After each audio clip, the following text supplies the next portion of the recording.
Sa isang lalawigan sa Batangas ay matatagpuan ang isang magandang destinasyon. Ito ang Monte Maria, matatagpuan sa dulong bahagi ng Batangas Bay. Simula Quezon City na sa 4 oras at kalahati lang ang biyahe. Mararating mo na ang Monte Maria sa Batangas.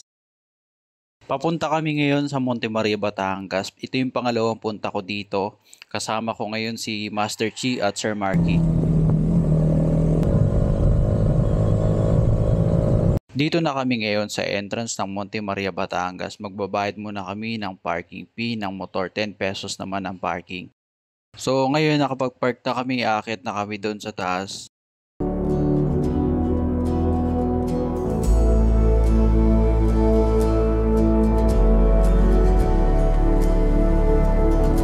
Dito na kami sa bandang glasswalk, hindi pa rin open, ginagawa pa lang.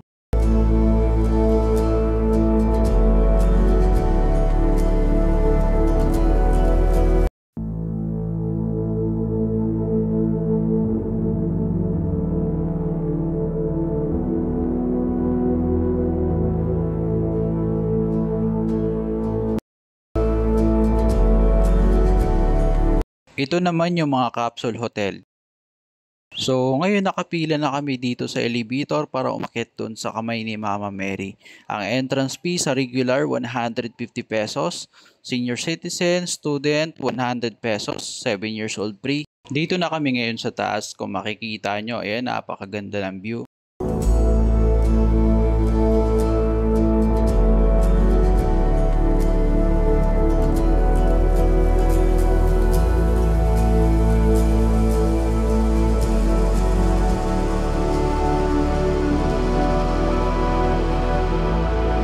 Dito na kami ngayon sa kamay ni Mama Mary. Pag nandito ka na sa taas, ito yung makikita mo. Ayan, napakaganda.